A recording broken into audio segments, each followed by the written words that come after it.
Bonjour. Aujourd'hui n'est pas coutume. Dans le cadre du défi J'envoie 2024 dont je vous avais déjà parlé, le défi de ce jour est d'utiliser plusieurs fois le même mot. Alors, aujourd'hui, je vais parler pour ne rien dire. Et pour nos amis francophones qui ne le connaissent pas, je vais reprendre un texte du grand Raymond DeVos, qui était vraiment le maître de la langue française et qui a fait ça tellement bien. Bienvenue sur Salade de crabe, le podcast qui vous apportera des aides pratiques, des conseils et des témoignages pour mieux vivre cette période. En 2022, j'ai traversé 3 cancers et j'ai à cœur de vous partager tout ce que j'aurais aimé savoir à l'époque. Que vous soyez malade, aidant ou thérapeute, vous trouverez ici des ressources pour mieux comprendre ce que l'on vit en temps réel. Alors, bienvenue sur ce podcast et bonne écoute.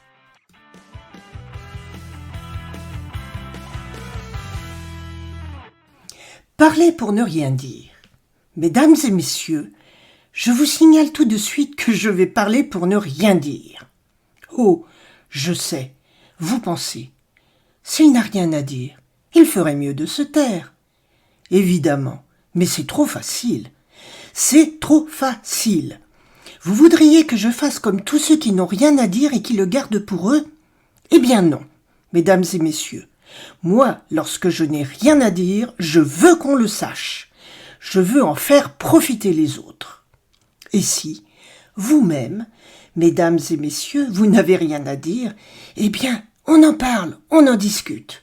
Je ne suis pas ennemi du colloque. Mais, me direz-vous, si on parle pour ne rien dire, de quoi allons-nous parler ? Eh bien, de rien. De rien, car rien, ce n'est pas rien.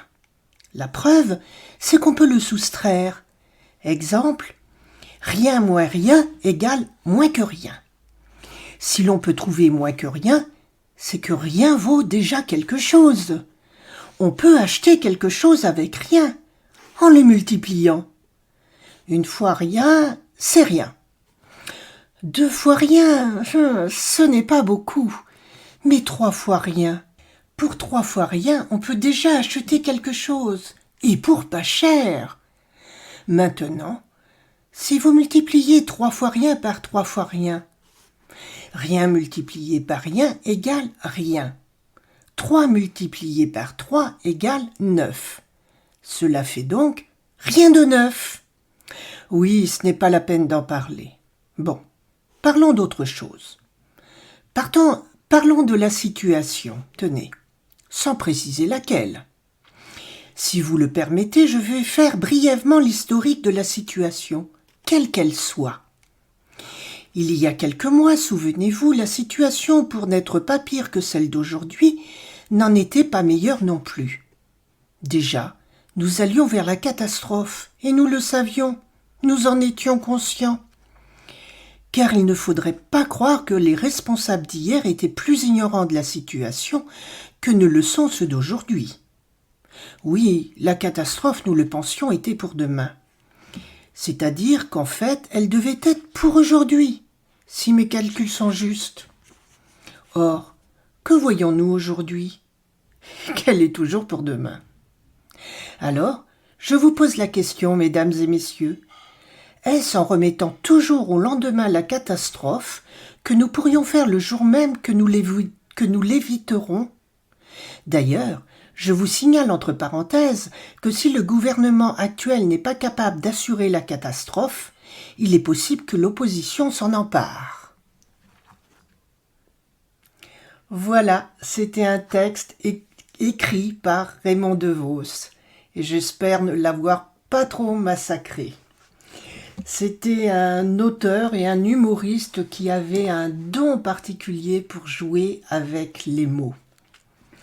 Et j'ai choisi ce texte en pensant à toutes les amies qui me disent « mais je vaux rien », mais c'est rien quand on leur fait un compliment.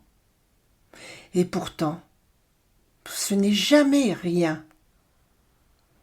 Donc méditez sur ce texte, réécoutez-le et riez-en. même si la fin qui n'était pas prévue quand j'y pensais peut rappeler pas mal de choses qui se passent actuellement. Et ce n'était pas voulu. Voilà, eh bien j'espère que ce texte vous aura fait sourire. Peut-être vous faudra-t-il le réécouter pour comprendre toutes ces subtilités. Je dois dire que personnellement, j'ai dû le relire 2 ou 3 fois pour arriver à le lire à peu près correctement, tellement il est à la fois simple et compliqué. Et je vous donne rendez-vous pour le prochain épisode dans lequel je vous parlerai d'un lieu. Quel lieu? À voir. Alors, à bientôt!